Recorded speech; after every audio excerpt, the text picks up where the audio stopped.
Okay, तो parotid gland है, ये भी कल के टंग के जैसा है। वो लाइट लगा, हाँ, नीचे का बटन दबाएं।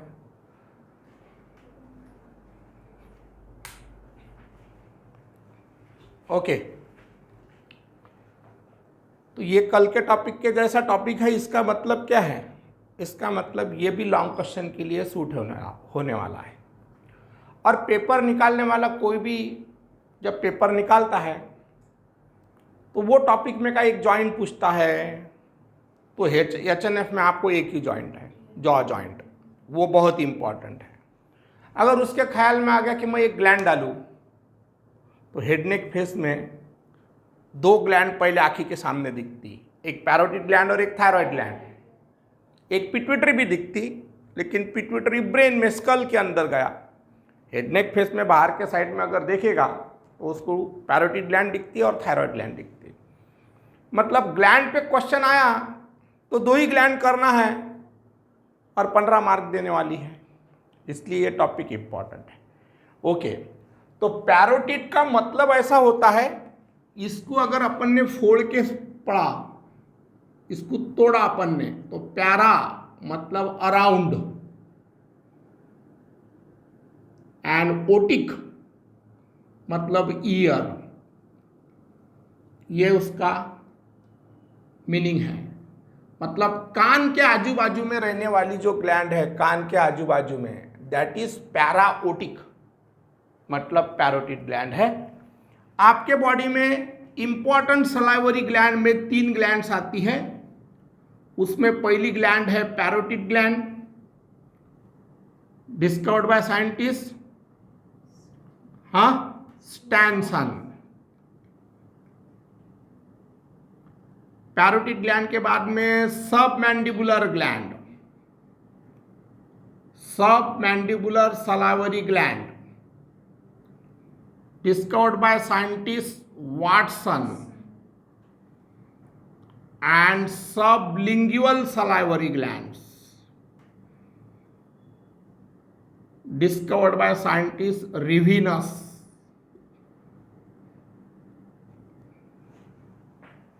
ये 3 MCQ के लिए आपने ध्यान में रखना। देयरफॉर पैरोटिड ग्लैंड उसमें की सलाइवरी ग्लैंड में की सबसे बड़ी ग्लैंड में आती है, इसलिए पहला टॉपिक है definition. Parotid gland is the largest salivary gland. Parotid gland is the largest salivary gland discovered by scientist, discovered by scientist Stenson. समझा? यस और नो? यस, आसान डेफिनेशन है। दूसरा टॉपिक होता है पोजीशन। पैरोटिड ग्लैंड की आपको पोजीशन लिखना है। तो पोजीशन में आपने अगर ये हेड नेक फेस निकाला, यहां पे आपने सिम्फाइसिस मेंटा बताया, ये बॉडी ऑफ मैंडिबल बताया, ये line joining the angle of mandible to mastoid process बताया, ये मैस्टॉइड प्रोसेस है। यहां पे आपकी एक्सटर्नल ऑक्यास्टिक मियाटस है और इसके ऊपर आपका पिन्ना आएगा। मतलब ये जो आपका पिन्ना है, पिन्ना के बाहर के साइड में आपका एक्सटर्नल ऑक्यास्टिक मियाटस शुरू होता है। पहले वो कार्टिलिजिनस रहती, हमने ईयर में आपको पढ़ाया है कि एक्सटर्नल ऑक्यास्टिक मियाटस यस शेपेड रहती और उसके 2 पार्ट रहते, एक आउटर कार्टिलिजिनस पार्ट रहता और इनर बोनी पार्ट रहता। मतलब बाहर के साइड में यहाँ पे आपका कार्टिलिजिनस पार्ट होएगा। अब यहाँ पे आपका अगर मैंडिबल लिए, ऐसा मैंडिबल बताए, तो ये आपका रैमस ऑफ मैंडिबल है। और ये अगर आपने एंटेरियर इमेजिनरी लाइन लिए, तो एंटेरियर इमेजिनरी लाइन के नीचे आपका मैनिब्रियम स्टर्नम और बॉडी ऑफ स्टर्नम आएगा। यहाँ पे आपका क्लेविकल आएगा और क्लेविकल और मैनिब्रियम स्टर्नम, यहाँ पे आपकी स्टर्नोक्लियोडोमैस्टॉइड मसल आएगी। अब आप बराबर देख लो, स्टर्नोक्लियोडोमैस्टॉइड नेक में की बड़ी मसल में से एक मसल है और एक रैमस ऑफ मैंडिबल है, और रैमस ऑफ मैंडिबल के लैटरल सरफेस पे आपकी मैसेटर मसल के 3 हेड का इंसर्शन होता है, superficial head, middle head and deep head. समझा? अब तुमको ये स्टर्नोक्लिडोमास्टॉइड समझी, यहां पे आपको रैमस ऑफ मैंडिबल समझा।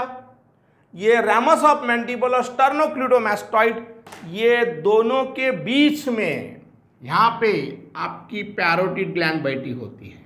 ये आपकी पैरोटिड ग्लैंड है, मतलब पैरोटिड ग्लैंड के मीडियल सरफेस जो है, वो साइड का सरफेस, अंदर का सरफेस, वो आधी रैमस ऑफ मैंडिबल पे है और आधी स्टर्नोक्लिडोमास्टॉइड पे है। हम आपको बताते हैं, देखो समझो ये पैरोटिड ग्लैंड है, ये वाली, ये पैरोटिड ग्लैंड को मेरे को यहां पे रखना है, तो अपन स्कल बताएंगे। ये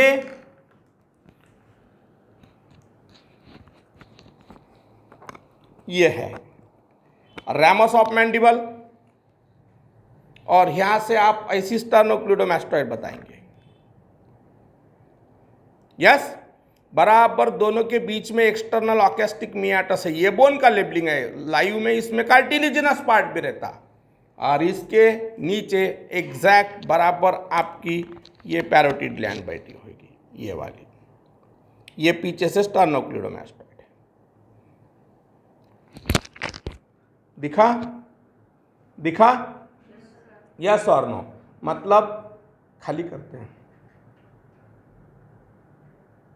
हाँ, मतलब ये आपकी रैमस ऑफ मैंडिबल है, ये आपकी स्टर्नोक्लिडोमास्टॉइड है, और दोनों के बीच में आपकी यहाँ पे पैरोटिड ग्लैंड है।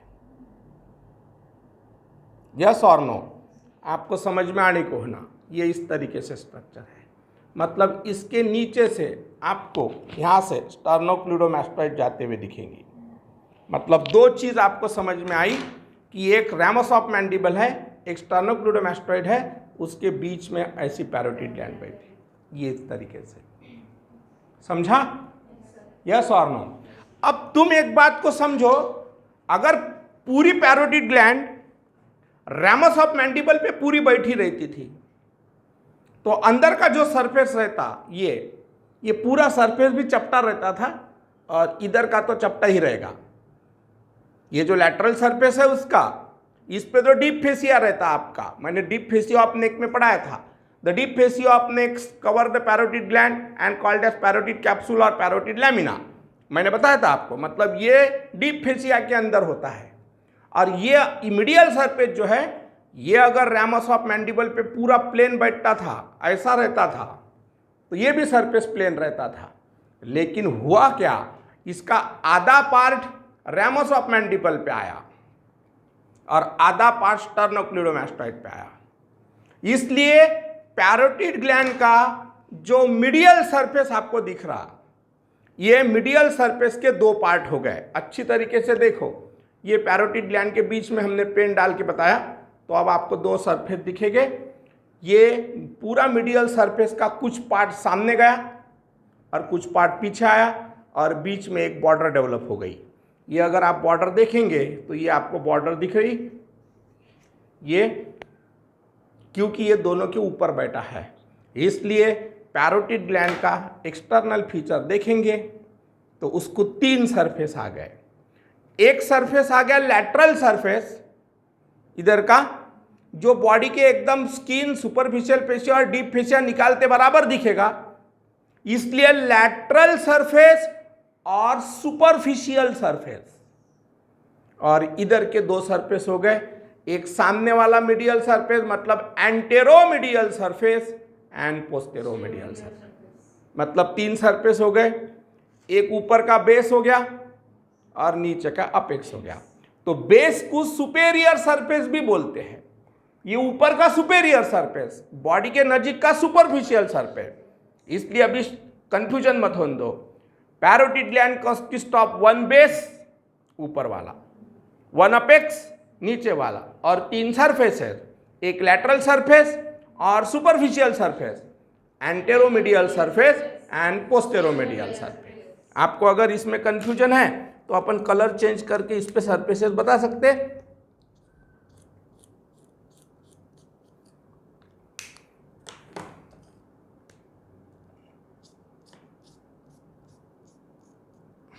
अब आपको अच्छी तरीके से समझेगा। देखो,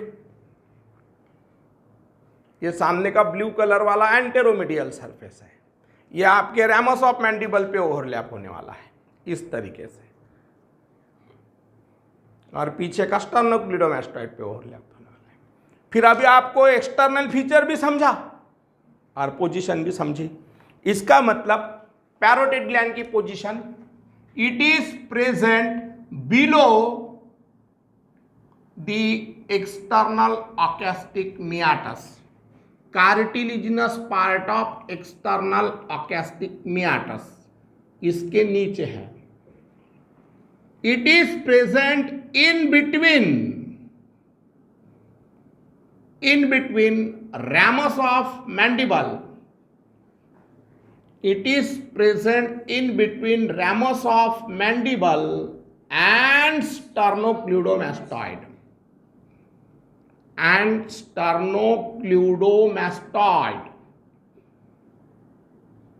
And it is present deep to parotid lamina।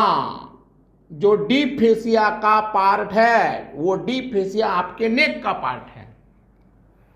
Deep fascia of नेक जब आपका सुपेरियर मार्जिन को अटैच होता है, angle of symphysis menti, body of mandible, angle of mandible, line joining the angle of mandible to mastoid process, ये नीचे का आपका deep fascia है जिसका नाम है फेसिया कोलाई। हमने आपको पहले पढ़ाया है।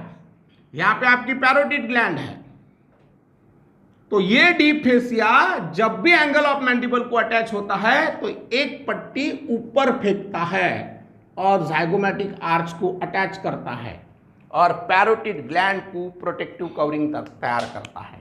तो ये जो आपका डीप फेसिया ने ऊपर पट्टी फेंकी है इसको बोलते हैं parotid capsule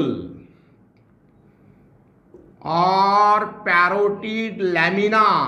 it is nothing but the extension of deep fascia of नेक। उसके नीचे एकदम कॉम्पैक्ट टाइटली अटैच रहता deep fascia of neck zygomatic arch को। मतलब यहां पे पूरे चेहरे पे रिंकल आएगी, लेकिन ये साइड में आपको कभी भी रिंकल नहीं आएगी क्योंकि यहां पे डीप फेसिया रहता। पूरे चेहरे पे डीप फेसिया नहीं होता। डीप फेसिया आपका सिर्फ इतने ही पार्ट पे रहता, वो भी पैरोटिड ग्लैंड को कवर करने के लिए।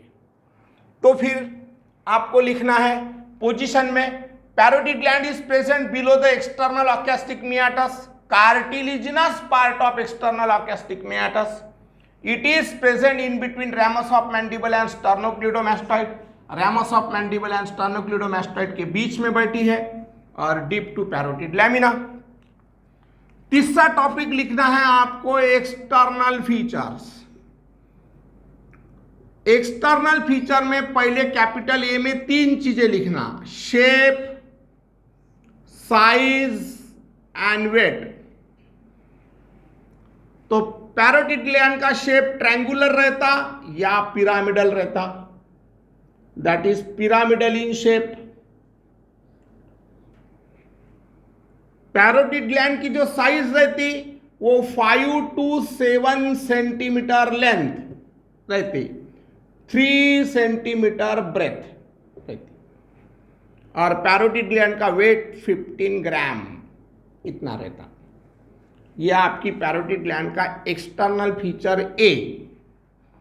अब पैरोटिड ग्लैंड का एक्सटर्नल फीचर बी में पैरोटिड ग्लैंड को 1 बेस, एक बेस है, बेस को आप सुपेरियर सरफेस बोलेंगे। Base is also called as superior surface, मतलब ऊपर का। पैरोटिड ग्लैंड को अगर आपको निकालना है तो पैरोटिड ग्लैंड ऐसे निकाल सकते हैं लैटरल सरफेस से। ये आपका सुपेरियर सरफेस और बेस है, और उधर से आप बताएंगे तो आपको एक एंटेरोमीडियल सरफेस, एक पोस्टेरोमीडियल सरफेस और एक लैटरल सरफेस। ओके, एक बेस है, एक अपेक्स है जो आपके डायगेस्ट्रिक ट्रायंगल में आया था cervical branch of facial nerve के साथ। बाद में 3 सरफेसेस हैं, 3 सरफेसेस। 3 सरफेसेस में आपका एक है लैटरल सरफेस। लैटरल सरफेस को आप सुपरफिशियल सरफेस भी बोल सकते हो, लैटरल सरफेस और सुपरफिशियल सरफेस। और एक एंटेरोमीडियल सरफेस, एंटेरोमीडियल सरफेस, और एक होता है पोस्टेरोमीडियल surface. Anteromedial surface and posteromedial surface, ये 3 सरफेस हो गए।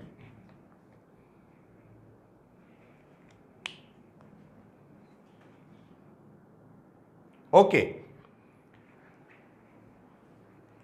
अब तुमको 3 बॉर्डर्स देखना है। ये पैरोटिड ग्लैंड है, ये ऊपर का बेस है, मतलब सुपेरियर सरफेस, एक अपेक्स है जो आपके डायगेस्ट्रिक ट्रायंगल में कल के टॉपिक में हमने बताया था। ये लैटरल सरफेस, सुपरफिशियल सरफेस, और इधर anteromedial surface and posteromedial surface. अब इसको 3 बॉर्डर हो गई। ये जो बॉर्डर हो गई इसको बोलते हैं एंटेरियर बॉर्डर। ये जो पीछे की बॉर्डर है पोस्टेरियर बॉर्डर, और ये जो बॉर्डर है इसको बोलते हैं मीडियल बॉर्डर। अब anterior border, posterior border and medial border, इसमें आपको एक एक सेंटेंस लिख डालना है। ये एंटेरियर बॉर्डर है तो आपके ये 2 सरफेस सेपरेट हो गए। Anterior border separates the lateral surface from anteromedial surface, yes or no? Posterior border separates the lateral surface from posteromedial surface, and medial border separates the anteromedial surface from posteromedial surface.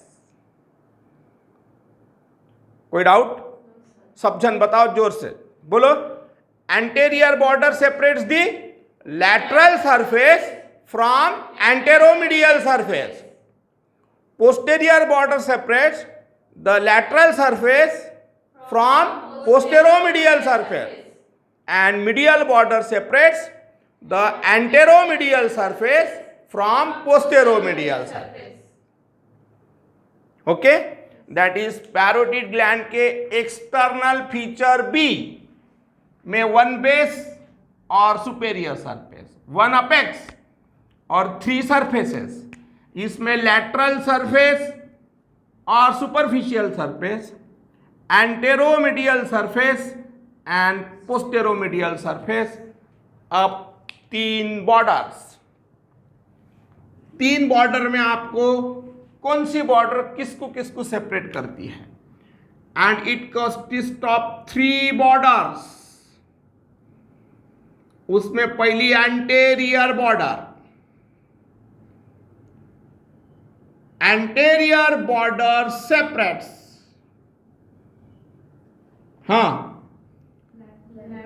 Lateral surface from anteromedial surface. Very good, anteromedial surface. इसमें कोई doubt? Okay. दूसरा topic posterior border. Posterior border separates,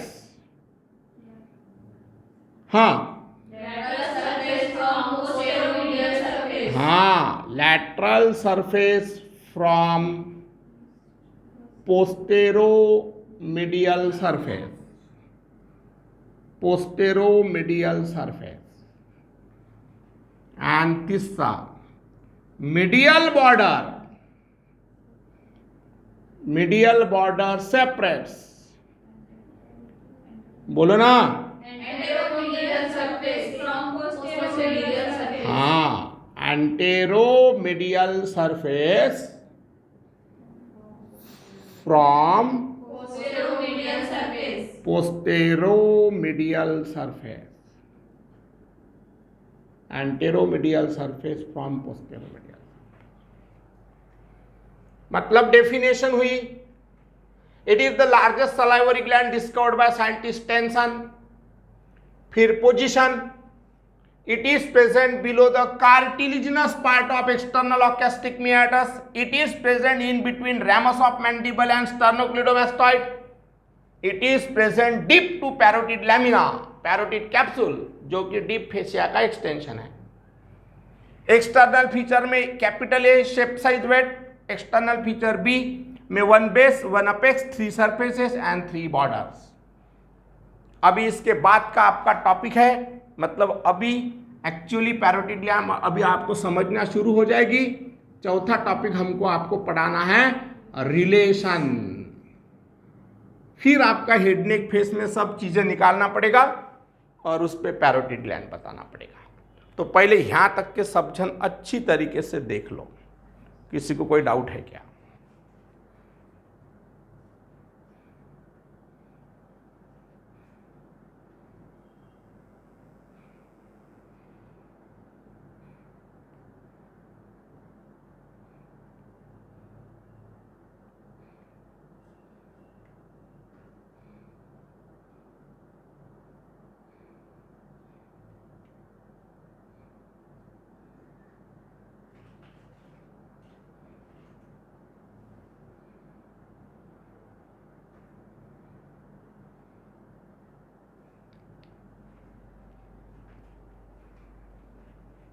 okay, कोई doubt है? अभी relation अपन next lecture में देखेंगे। External feature ए और external feature B, यहाँ तक कि आप अच्छी तरीके से देख लो। कोई भी डाउट है? हम नेक्स्ट लेक्चर शुरू करेंगे तो पहले आपको ये पूछेंगे। ओके, कोई डाउट है?